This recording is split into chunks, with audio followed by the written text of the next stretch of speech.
Hello and welcome to our weekly review of the crypto market. According to US hedge fund Pantera Capital, the crypto winter ended last fall.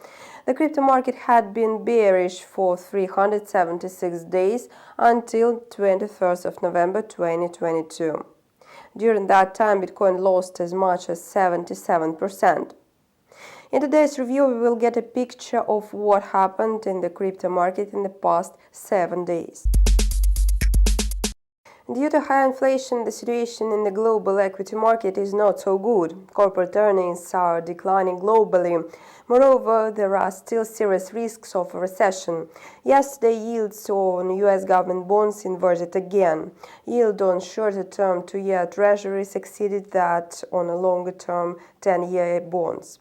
Technically, that usually marks the beginning of a recession. Moreover, money supply increased by the world's central banks in 2020-22 remains abundant.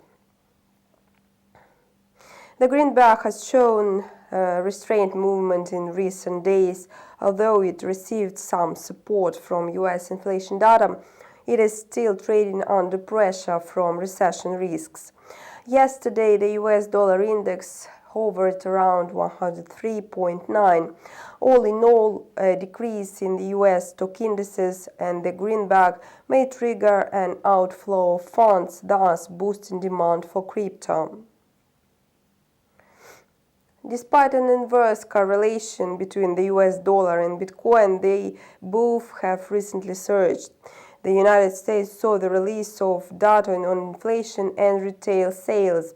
Moreover, several Fed officials delivered speeches. Those reports and the hawkish Fed provided support for the greenback. On the other hand, the higher the interest rate, the closer the recession. Anyway, the dollar is now on the rise on the back of the hawkish US central bank.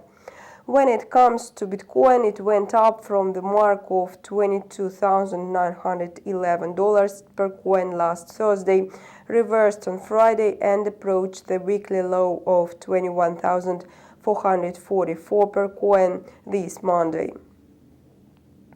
Since then, Bitcoin has been bullish. The price even hit a new high at $23,138 per coin.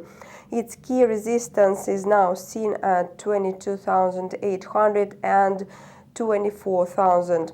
The levels of 21,750 and 21,500 stand as key support. Conventionally, when the flagship cryptocurrency goes up, altcoins grow in value as well. Therefore, the chart of Ethereum was akin to that of Bitcoin last week. Still, there was one profound difference between them. Ethereum quotes failed to go above the high hit last Thursday. This week, Ethereum has been moving down from the mark of $1,655 per coin. Yesterday, Ether reached the level of 1,620. The bulls may now attempt to break through resistance at 1,677 and even test their mark of $1,700 per coin.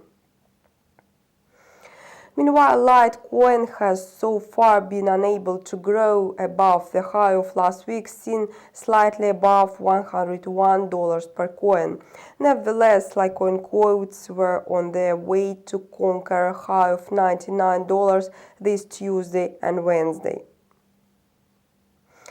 The presence of the bulls in the crypto market is now increasingly felt. Still, investors willing to put money in digital assets want to be sure about the plans of world financial regulators. As a reminder, countries across the world attempt to change the status of cryptocurrencies from digital money to securities. For example, the US Securities and Exchange Commission accused the Ripple crypto exchange of selling XRP without registering offers.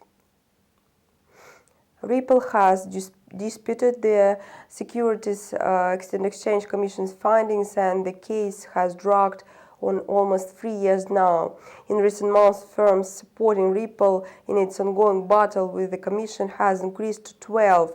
They have filed an ambitious brief and a legal document there where it tried to explain the irreparable damage the Commission could do to the US crypto economy if it gets its way. Meanwhile, other companies have not been successful in their attempts to resist the agency's requirements so far. In 2020, Canadian company Kik lost the battle for its Kin token. This year, Telegram had to cancel its initial coin offering, ISO. In November 2022, the court ruled out that ALBRY's token was a security. During that time, retail traders suffered losses worth $15 billion, according to Coinbase. Meanwhile, most crypto companies that also fell under scrutiny decided to make concessions and resolve the situation right away. Yesterday, in an interview, Ripple CEO Brad Garlinghouse said that there is a high probability that the legal dispute will come to an end in the first 6 months of 2023.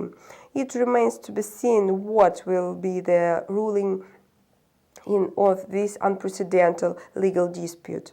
On this note, our weekly review of the crypto market is coming to an end. Have a productive trading week. See you in our next video. Take care.